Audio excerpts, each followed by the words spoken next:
Frederick नीचा भैया छोड़ दिया, उन्होंने अपने बैचलर लाइफ छोड़ने की कोशिश करी, उन्होंने सिंगल लाइफ छोड़ने की कोशिश करी और लुसर्न स्विट्ज़रलैंड गए। लुसर्न स्विट्ज़रलैंड में वो एक ऐसी औरत से मिले हु इंट्रांस्ड फ्रेडरिक नीचा भैया। अब हमारे फ्रेडरिक भैया जो थे प्यार के चक्कर में पड़ चुके थे। उन्होंने सोचा कि चलो अब प्यार करके भी देखें कैसा लगता है, लेकिन इन्होंने एक काम ये किया जो कि आज फ्रेडरिक नीचा है, एक इनके मास्टर वर्क की वजह से, जो इन्होंने 1883 टू 1885 के बीच लिखा, जिसने आने वाली काफ़ी पीढ़ियों को इंस्पायर किया। ऐसी किताब विच प्रूव फ्रेडरिक नीचे टू बी ए मैजिशियन, और वो किताब थी जिसने ह्यूमन इंटेलेक्चुअल हिस्ट्री बदल के रख दी, फ्रेडरिक नीचा का असली नाम किया। फ्रेडरिक नीचा को आज उस किताब की वजह से जाना जाता है।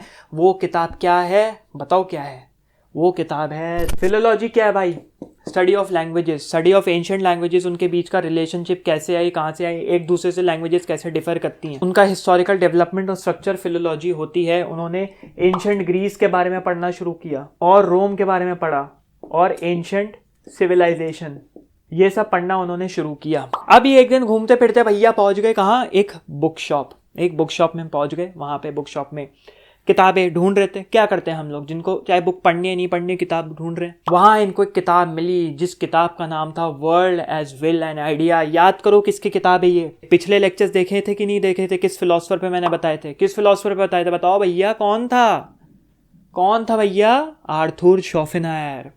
आर्थर शोपेनहायर की इन्होंने किताब उठाई, world as will and idea, world as will and representation. उन्होंने पढ़ा और वहां से इनको लगा अच्छा मेरे जैसे लोग भी हैं, मतलब मैं अकेला नहीं हूं, ये तो मेरी रिफ्लेक्शन है, ये तो जो मैं पढ़ रहा हूं ऐसा लग रहा है पूरा रिफ्लेक्ट हो गया है। मजा आ गया इसको तो देख के, ये तो कुछ खतरनाक है। अब मैं इसी को आगे बढ़ाऊंगा। मेरे को एक ग्रीन कार्ड मिल गया कि हाँ ये करना सही है, मैं सही डायरेक्शन में जा रहा हूँ। आर्थर शोपेनहायर से फ्रेडरिक नीचा इन्फ्लुएंस हुए थे, फ्रेडरिक नीचा से मार्टिन हाइडेगर इन्फ्लुएंस हुए थे, मार्टिन हाइडेगर से तुम्हारे जॉन पॉल सार्त्र इन्फ्लुएंस हुए थे, और ये आगे चलता जा रहा था। अब भी बहुत लोग इन्फ्लुएंस हो रहे हैं इन सबसे। अब कहानी क्या थी भैया? अगले 10 साल उनका काम साल लिख रहा हूँ, अगले 10 ईयर्स उनका काम इसी के अराउंड था। अब कहीं ना कहीं हमने पिछले लेक्चर में Q&A में भी बात करी थी कि शोपेनहायर कहीं ना कहीं थोड़े से नाहिलिस्टिक थे। तो नाहिलिस्टिक माइंडसेट था, उन्होंने क्लियरली तो नहीं कहा मैं नाहिलिस्टिक हूं, बट एक नाहिलिस्टिक माइंडसेट था उनका। उस नाहिलिस्टिक माइंडसेट को उन्होंने काउंटर किया, कहा नहीं कुछ ना कुछ मीनिंग है लाइफ का। तभी फ्रेडरिक नीचा इज नॉट अ नाहिलिस्ट। हमेशा याद रखना, लोग ये कंफ्यूज करते हैं।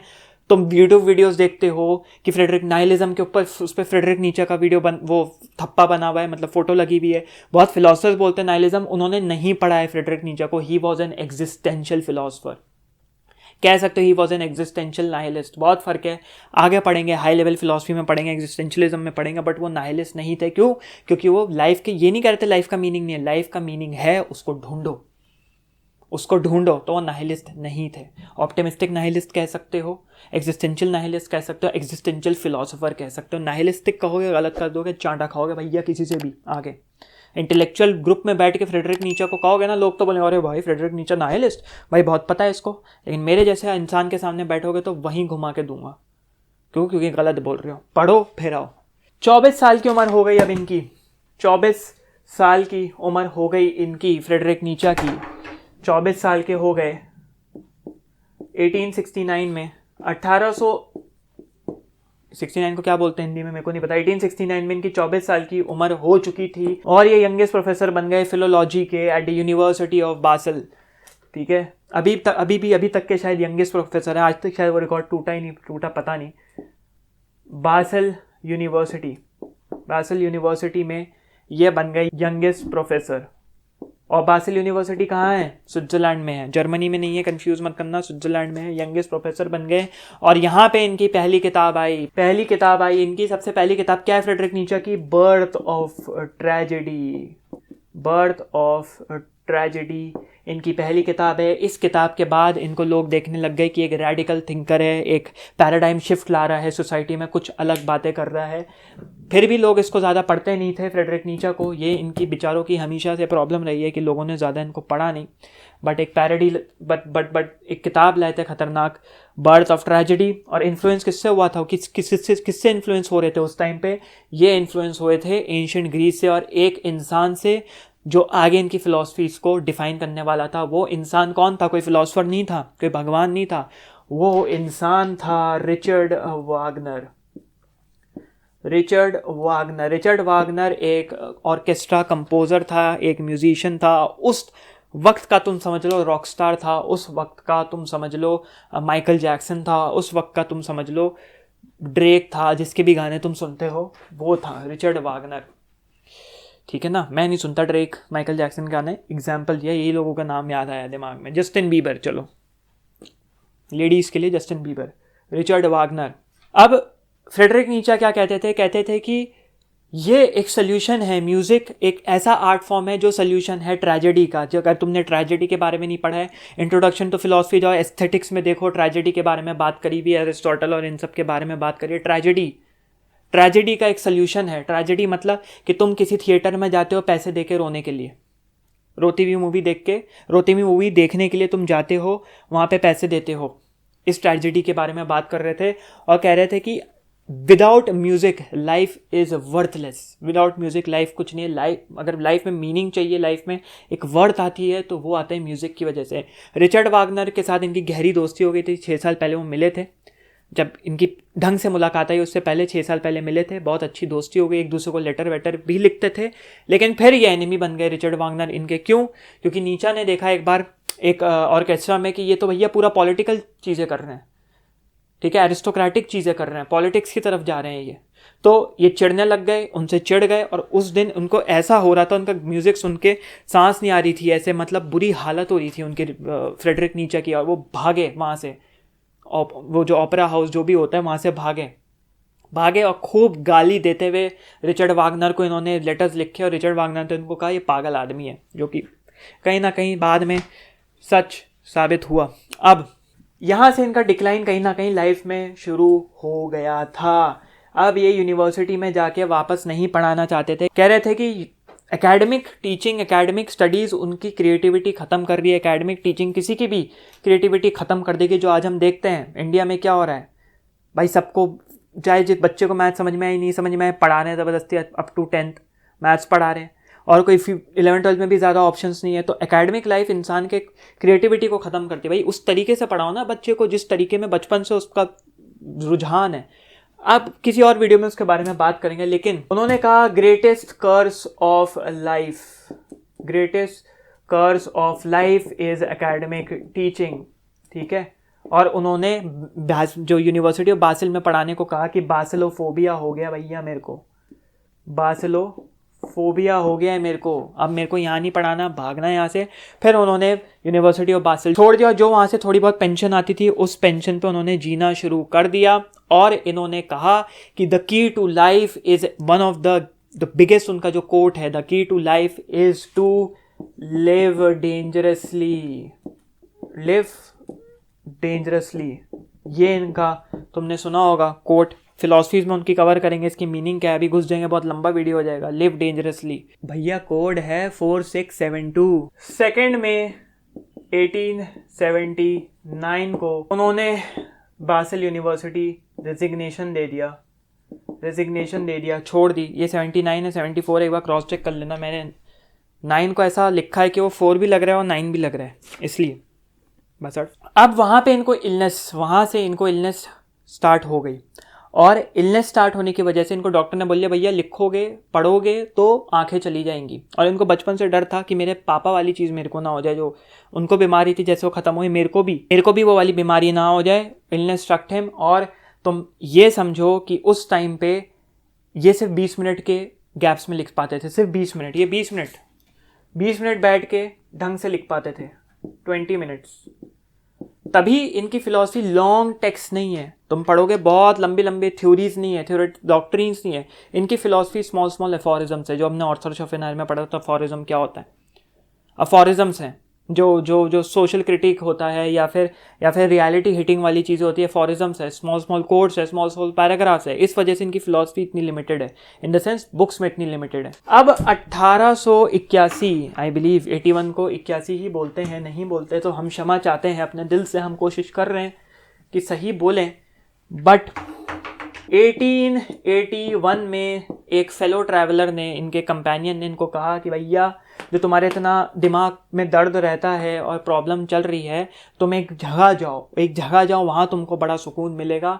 और वो जगह इनके लिए एक स्पिरिचुअल होम बन गई, स्पिरिचुअल ग्राउंड बन गया। और स्पिरिचुअल होम क्या होता है? स्पिरिचुअल, हर फिलोसफर का, हर एक राइटर का स्पिरिचुअल होम होता है जहाँ जाके उसका दिमाग सबसे ज़्यादा चलता है, जहाँ वो आराम से सोच पाता है। और फ्रेडरिक नीचा के लिए वो स्पिरिचुअल होम था सिल्स मारिया, जो कि है स्विट्ज़रलैंड की एक खूबसूरत वादी। वहाँ वो चले गए और वहाँ उनको सिल्स मारिया से प्यार हो गया, उस जगह से लगाव हो गया। और लगाव की डेट भी है इनकी, जो डायरी एंट्री बनाते होंगे, 4 जुलाई 1881। 4 जुलाई मंडे की एक सुबह में इन्होंने ये लिखा कि मुझे इस खूबसूरत वादी से, इस खूबसूरत लेक से, नहरों से, वाटरफॉल से, फॉरेस्ट से प्यार हो गया। I am in love with Sils Maria. और यहाँ पे इनकी थोड़ा पेन्स, जो इनके हेडेक्स थे, वो चले गए, बहुत हद तक चले गए। और इन्होंने 1 महीने के अंदर अंदर यहाँ पे कॉन्सेप्ट दिया, द कॉन्सेप्ट ऑफ, जो कि सेल्फ हेल्प में बहुत ज़्यादा फेमस है, तुमने सुना होगा कि नहीं सुना होगा, eternal recurrence. The concept of eternal recurrence इन्होंने यहाँ दिया, एक लेक के पास चलते चलते। ठीक है, और ये क्या है, अब इसकी स्पेलिंग देख लेना, मैंने जल्दी लिख लिया, इटर्नल रेकरेंस। मैं स्पेलिंग गलत कर देता हूँ क्योंकि मैं आर्टिकुलेशन पे ज़्यादा भरोसा रखता हूँ, स्पेलिंग के उसमें पढ़ जाता हूँ तो भूल जाऊँगा क्या बोलना चाह रहा हूँ, दिमाग से निकल जाएगा। कि एक डीमन अगर आके तुम्हारे कान में बोलता है कि जो तू कर रहा है, आज से जो तू करेगा, जो लाइफ करेगा, जो लाइफ में परफॉर्म करेगा, ठीक है, वो सारी लाइफ तेरे को इटर्निटी तक रिकर होती रहेगी। सेम लाइफ तेरे को इन्फिनाइट टाइम्स जीनी है जो तू कर रहा है, तो will you change your life? अगर मैं तुमको कहूँ कि आज से जो तुम काम करोगे, कि तुम बैठे हो तो तुम बैठे रहोगे, टाइम पास करोगे, मोबाइल स्क्रॉल करोगे, वही लाइफ अगर तुमको इन्फिनिटी तक जीनी है, इन्फिनाइट टाइम्स जीनी है, सेम लाइफ, तुम वही लाइफ जियोगे या अपनी लाइफ बदलने की कोशिश करोगे? ये अगर वो डीमन कहेगा तो तुम क्या करोगे? अपनी लाइफ 110% बदलोगे, क्योंकि तुम अपनी अभी वाली लाइफ नहीं जीना चाहते। ये है the concept of eternal recurrence. इसके बाद इन्होंने एक और खूबसूरत कोट दिया, which was, what doesn't kill you makes you stronger. DOES, doesn't, यही होती है spelling. What doesn't kills you makes you stronger, ये इन्होंने कोड दिया। सबके बारे में हम लोग सेकंड लेक्चर में बात करेंगे, तभी सेकंड लेक्चर में आना, वहाँ तुमको पता लगेगा। अब आया स्प्रिंग 1882 का, 1882 का आया स्प्रिंग, और फ्रेडरिक नीचा भैया छोड़ दिया। उन्होंने अपने बैचलर लाइफ छोड़ने की कोशिश करी, उन्होंने सिंगल लाइफ छोड़ने की कोशिश करी और लुसर्न स्विट्ज़रलैंड गए। लुसर्न स्विट्ज़रलैंड में वो एक ऐसी औरत से मिले, हु इंट्रांस्ड फ्रेडरिक नीचा भैया। अब हमारे फ्रेडरिक भैया जो थे प्यार के चक्कर में पड़ चुके थे। उन्होंने सोचा कि चलो अब प्यार करके भी देखें कैसा लगता है। उनको प्यार हो गया किससे? लू सलों से। 21 साल की एक लड़की, 21 ईयर्स, जिन्होंने सिगमंड फ्रॉइड, फ्रेडरिक नीचे और बहुत इंटेलेक्चुअल लोगों पे अपना छाप छोड़ दिया। कौन थी ये? साइको एनालिस्ट थी, रशियन बॉन्ड थी, 21 साल की खूबसूरत एक महिला थी। और ये क्या क्या थी? ये एक ऑथर थी, एसेज थी, नरेटर थी, बहुत कुछ थी ये। और काफ़ी ज़्यादा इनसे ये इम्प्रेस थे फ्रेडरिक नीचे, ये भी फ्रेडरिक नीचे से इम्प्रेस थी। लेकिन इनको फ्रेडरिक नीचे से प्यार था, लेकिन वैसा प्यार नहीं था कि शादी कर लूँ। ये नहीं चाहती थी कि ये एक शादी करके एक वाइफ वाला रोल निभाएं या एक यूरोपियन कल्चरल रोल निभाएं। हमेशा सिंगल रहना चाहती थी, अपनी मास्टर खुद रहना चाहती थी। तो इन्होंने फ्रेडरिक नीचे के प्रपोजल को रिजेक्ट कर दिया, जिससे फ्रेडरिक नीचे बहुत डिवास्टेटेड थे। तुमको अगर इसके बारे में फ़िल्म देखनी है, एक फ़िल्म है, बहुत खूबसूरत फ़िल्म है, बहुत अच्छी फ़िल्म है, फ्रेडरिक नीचे और लुई सलों और उनके रिलेशन की, जो कि है व्हेन नीचे वेप्ट करके फ़िल्म है। तो उसमें सिगमंड फ्रॉइड का भी थोड़ा मेंशन है, वो फिल्म देख सकते हो अगर इंटरेस्ट है। व्हेन नीचे वेप्ट, व्हेन, ये इनकी फ़िल्म है। बहुत अच्छे किरदार निभाए हैं जिन्होंने भी निभाए हैं। अब जब इनके रिलेशन के बारे में पता लगा इनकी बहन को, तो इनकी बहन काफ़ी ज़्यादा जेलस थी कि भाई लुई सलों इंटेलेक्चुअल, देखने में खूबसूरत, लड़के पीछे पड़े रहते हैं, और ये नहीं चाहती थी कि इनका रिलेशन हो, इनकी शादी हो, ठीक है। तो इनकी बहन एलिजाबेथ ने बता दिया इनकी माता श्री को, और इनके जो भाई थे जोसेफ, उनका भी देहांत हो गया था इनके पिताजी के बाद, वो अलग कहानी है। तो बता दिया इनकी माँ ने, तो ये कहा कि you are a disgrace to your father's grave, you are a sheer disgrace. तो बहुत परेशान थे, इतने परेशान थे, फिर ये और इनकी बीमारी बढ़ने लग गई, वापस इनको जाना पड़ा। कहाँ वापस ये चले गए, यहाँ हमने हटा दिया, वापस ये चले गए सिल्स मारिया, स्विट्ज़रलैंड चले गए। अब असली टेस्ट इनका आया, अब इनका असली टेस्ट आया कि सफरिंग को कैसे ही अपनी लाइफ से एलिमिनेट करेंगे, ये था इनका असली टेस्ट। और ये टेस्ट जो था, और फ्रेडरिक नीचे ने इतना तक लिख दिया था कि मेरे को नहीं लगता मैं 6 महीने से ज़्यादा जी पाऊंगा, लेकिन इन्होंने एक काम ये किया जो कि आज फ्रेडरिक नीचा है, एक इनके मास्टर वर्क की वजह से, जो इन्होंने 1883 टू 1885 के बीच लिखा, जिसने आने वाली काफ़ी पीढ़ियों को इंस्पायर किया। ऐसी किताब which was a kind of self mastery which proved Frederick Nietzsche to be a magician। और वो किताब थी जिसने ह्यूमन इंटेलेक्चुअल हिस्ट्री बदल के रख दी, फ्रेडरिक नीचा का असली नाम किया। फ्रेडरिक नीचा को आज उस किताब की वजह से जाना जाता है। वो किताब क्या है, बताओ क्या है? वो किताब है 10 स्पोक ज़ाराथुस्त्र। 10 स्पोक ज़ाराथुस्त्र एक पैरोडी है, बाइबल की एक पैरोडी है, 5th गॉस्पेल करके। ज़ाराथुस्त्र जो तुम्हारे पारसी लोग होते हैं, उनके जो गॉड है, उनके जो प्रॉफिट है, ज़ाराथुस्त्र उनके बारे में है, और वो किताब है the concept of self overcoming. और यहाँ इन्होंने कॉन्सेप्ट दिया, द कॉन्सेप्ट ऑफ ऊबरमेंश या Superman. This is self overcoming, self mastery. ये सुपरमैन तुम्हारा पहाड़ डंडा वंडा फोड़ने वाला, लोगों को सूतने वाला सुपरमैन नहीं है। ये सुपरमैन है rising above the morality that this world has set for you, rising above the slave morality, rising above all the people that you see in this world. कैसे तुम उनसे ऊपर उठ सकते हो, कैसे अपनी मोरालिटी बढ़ा सकते हो in a world devoid of god, in a world where god is dead. How will you achieve self-mastery? How will you overcome yourself? This is the ultimate self-help concept that Frederick Nietzsche gave। और उस चीज़ ने, उस particular किताब के इस concept ने बहुत लोगों को इंस्पायर किया। उस किताब ने कंपोजर से लेके राइटर्स को इन्फ्लुएंस किया, रिचर्ड स्ट्रॉस से लेके सिगमंड फ्रॉइड को लेके, येट्स को लेके, एल्बर्ट कामू से लेके, मार्टिन हाइडिगर से लेके, जॉन पॉल सार्त्र से लेके, सब लोगों, आज के मॉडर्न फिलोसफर्स को तो तक इस किताब ने द स्पेक ज़ाराथुस्त्र, स्पेक और तुम्हारी जर्मन में द स्पोक ज़ाराथुस्त्र, ये किताब थी।